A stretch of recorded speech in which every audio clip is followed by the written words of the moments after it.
पेपरफुटीची धग संपूर्णपणे भारतात या घटनेने गोंधळ निर्माण झाला आहे.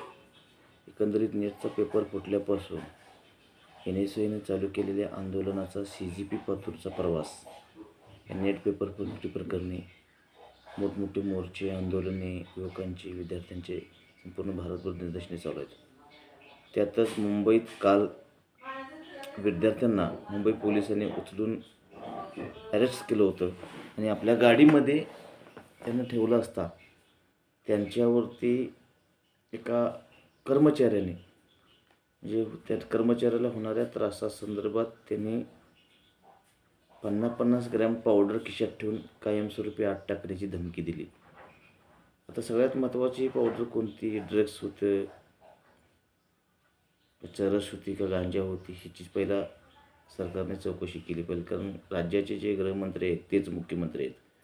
म्हणजे देवेंद्र फडणवीसांच्या कालखंडात वाढलेली गुन्हेगारी आणि पोलिसांचा मनमानी कारभार यामध्ये तफावत जाणवत आहे. त्यातच विद्यार्थ्यांच्यावर केलेला आरोप कशा पद्धतीने त्यांना ड्रग्स प्रकरणात फसवलं जाईल असं सरळ एखादा कर्मचारी विद्यार्थ्यांना धमकी देत आहे किंवा त्यांचं आयुष्य बर्बाद करण्याचा प्रयत्न करत आहे. त्यातच अंमली विरोधी कायदा काय सांगतोय, एखाद्या चुकीच्या घटनेत एखाद्या अधिकाऱ्याने एखाद्या विद्यार्थ्याला फसवण्याचा प्रयत्न केला तर त्याच्या संदर्भात त्या विद्यार्थ्यानं काय केलं पाहिजे, ते तक्रार किंवा त्याचे व्हिडिओ शूट कसे केले पाहिजेत आणि ते व्हिडिओ शूट जपून वरिष्ठ DG, IG, SP यांना कशा पद्धतीने पत्रव्यवहार केला पाहिजे हे सुद्धा समजलं पाहिजे. निश्चितच 166 कलम काय सांगतं कर्मचाऱ्यांच्या विरोधातलं, ह्याच्यावर देखील विद्यार्थ्यांनी अभ्यास केला पाहिजे. कारण हे जे आंदोलन चालू आहे ते विद्यार्थ्यांच्या भविष्यासाठी चालू आहे आणि त्यामध्ये पंतप्रधानापासून ते राज्याचे मुख्यमंत्री देवेंद्र फडणवीस यांच्यापासून सगळ्यांनीच या आंदोलनाला न संबोधता हे आंदोलन कसं देशद्रोही आहे किंवा चुकीचं आहे हे ठरवण्यात आणि विद्यार्थ्यांना देशद्रोही ठरवण्यातच कसं ते अग्रेसर आहे याची मांडणी अत्यंत सुविधारपणे संपूर्ण प्रशासनाने, पोलीस यंत्रणेने आणि BJPच्या राजकीय लोकांनी केलेली आहे.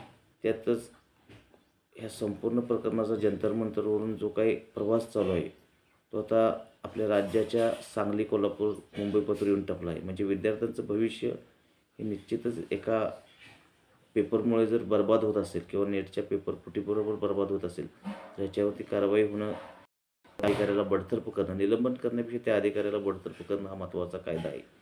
त्यातच आजपासून देशात 152 पेपरफुटी प्रकरण झालेले आहेत. म्हणजे आमच्या सांगली जिल्हा मध्यवर्ती बँकेचा सुद्धा त्यामध्ये उल्लेख केला जातो.